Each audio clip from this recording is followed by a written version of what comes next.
Sama-sama tayong magiging Saksi!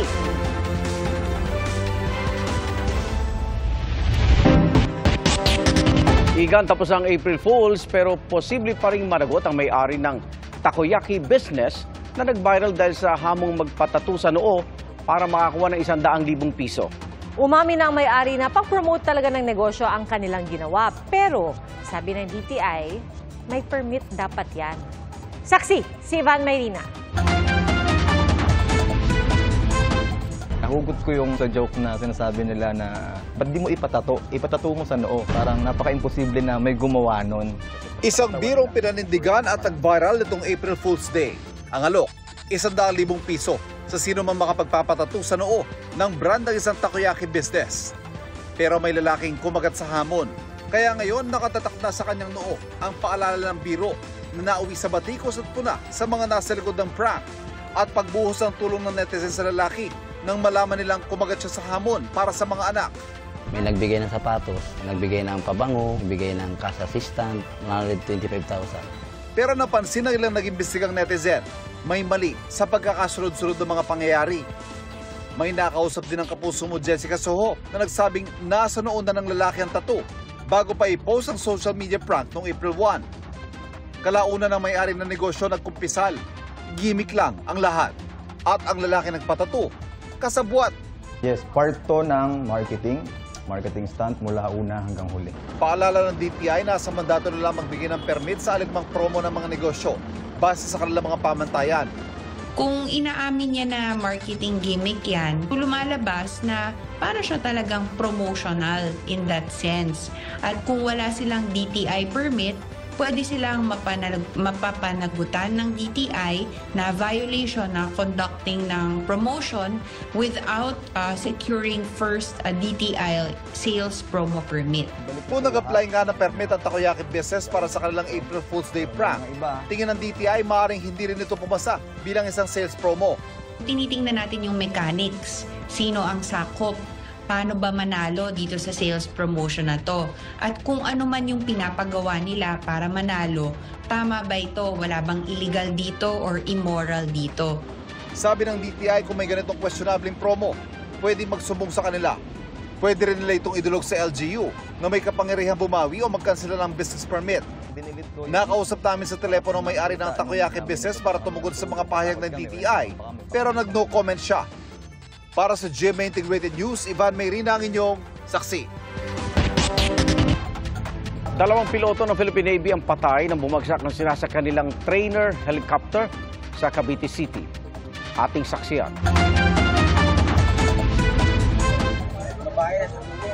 UP at nagkapira-piraso ang Robinson 22 trainer helicopter ng Philippine Navy matapos bumagsak sa likod ng palengke sa Cavite City pasado alas 6 kaninang umaga. Namataan muna itong paggewang-gewang sa Himpapawid habang nagsasagawa ng training flight mula sa Sangley Point Naval Base hanggang sumabit sa punong kahoy ayon sa ilang residente. May narinig pa raw silang kakaibang tunog mula sa makina nito. Para po siyang palyadong sasakyan. Bluk, gumaganon. Bali-bali ho yung mga ipil Masagi muna yung ipil. Siguro yung pilot hinahanap ng magandang landing. Tumama po yung pinakaano niya po dun sa may puno ng talisay kaya po tumagilid po sila. Pagtagilid po nila, rumash na po sila pababa.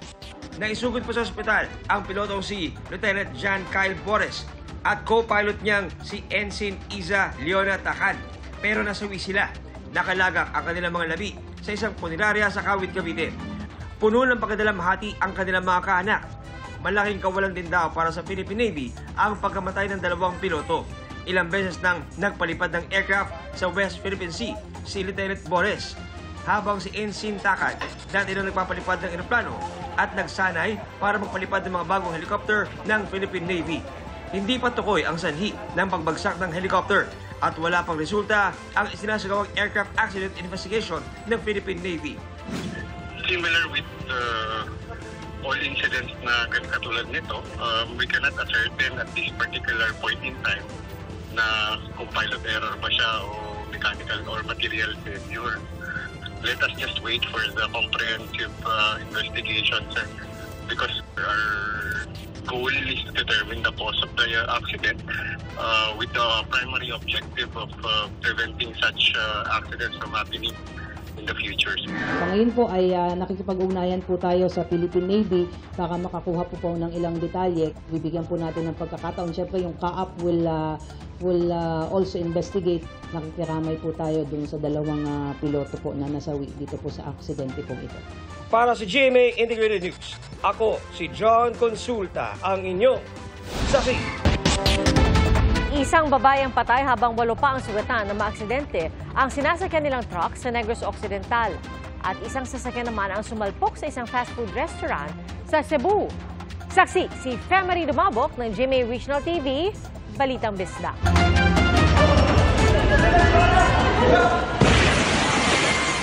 Bigla na lang bumangga ang sasakyan na yan sa isang fast food sa Moalboal, Cebu kaninang umaga. Ayon sa investigasyon ng Moalboal Police Station, ililipat lang sana ng driver ang sasakyan dahil sa nakaharang na bus. Subalit nang iatras nito ang sasakyan, tinamaan ito ang bus kaya sinubukan ng driver na iabanti ang minamaneho niya. Dito na umano aksidenteng naapakan ng driver ang accelerator kaya dumiretso siya sa fast food branch.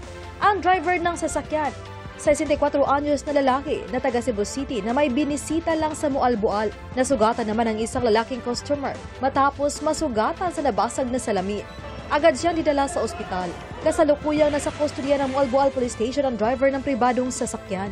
So, tagihan pag maneuver niya, yung naatrasan ang bus, naigo o gamay, yung recover unta, kung suddenly yung na-accelerate forward, padung na dito sa glass wall panel sa Jansi.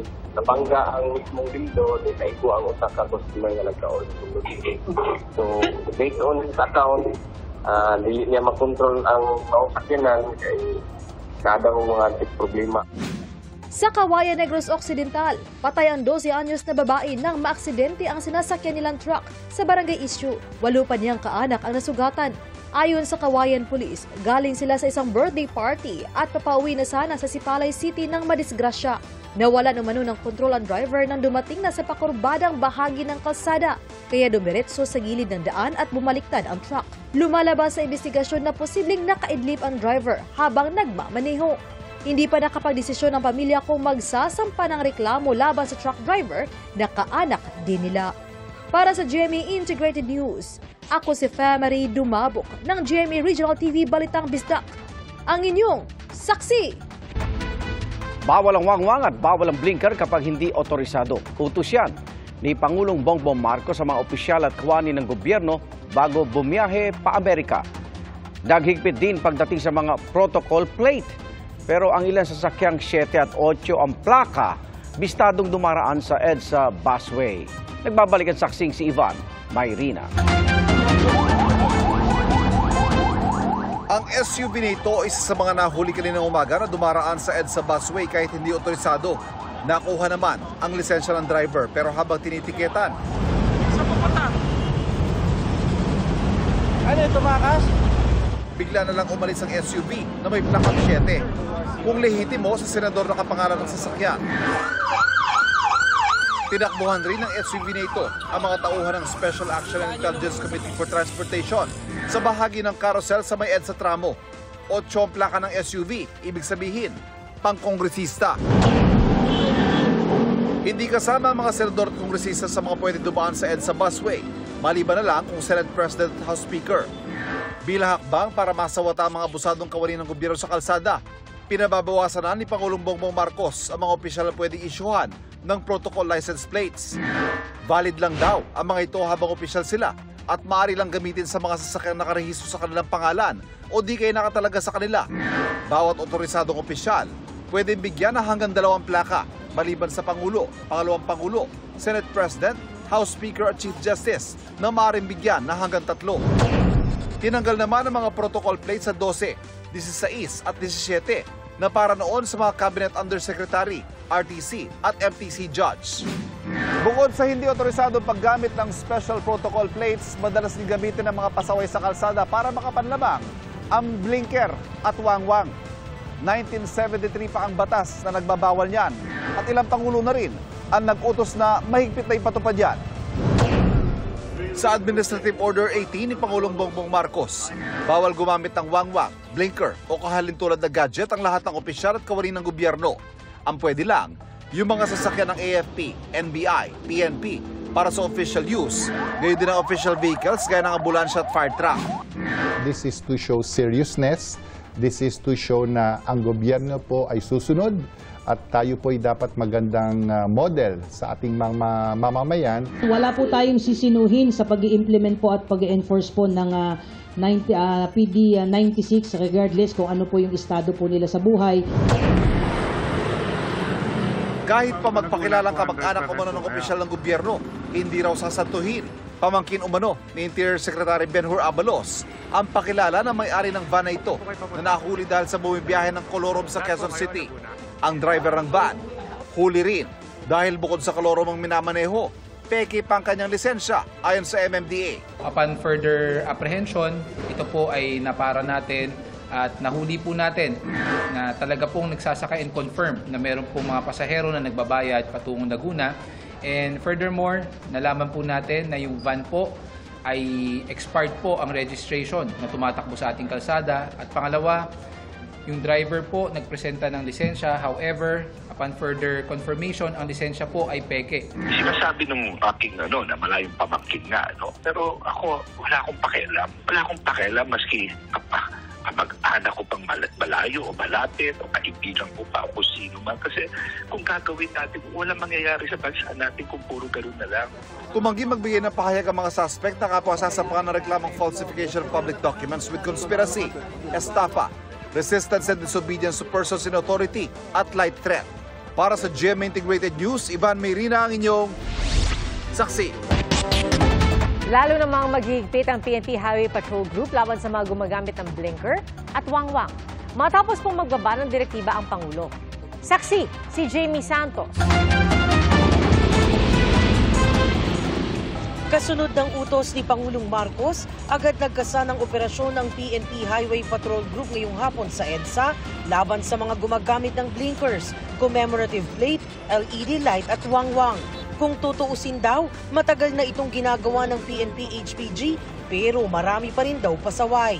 Tulad ng isang ito, baklas ang blinker ng SUV na ito at kumpiskado ng mga tauhan ng HPG matapos mamataan sa EDSA kaninang hapon. Napara rin ang SUV na ito matapos makitang gumagamit ng commemorative plate. Ang isang ito napara matapos makitang may LED light. Ayon sa HPG, inaabuso ng ilan ang paggamit nito para makaiwas sa huli, traffic at coding. Para po mapangalagaan yung safety ng ibang motorista, kung hindi naman po otorisado yung inyong sasakyan, hindi siya nabibilang sa mobile cars, sa ambulance o yung mga fire trucks, hindi po talaga siya pwedeng gumamit nitong mga sirens at saka blinkers. Sa unang offense, kumpiskado ang mga ito, pero maaring maharap sa mas mabigat na parusa at sanctions kapag mahuli ulit. Pwede na po nating sampahan ng karampatang reklamo at pwede po siyang mapatawan ng hanggang 6 na buwan na pagkakakulong o di kaya po multa na 600 pesos at pwede pong ma-revoke o makancel yung kanyang registration ng sasakyan. Asahan na raw ang mas pinaigting na operasyon ng HPG sa mga susunod na araw. Para sa GMA Integrated News, Jamie Santos ang inyong saksi. Mga kapuso, sama-sama tayong maging saksi. Mag-subscribe sa GMA Integrated News sa YouTube at para sa mga kapuso abroad, samahan niyo kami sa GMA Pinoy TV at sa www.gmanews.tv.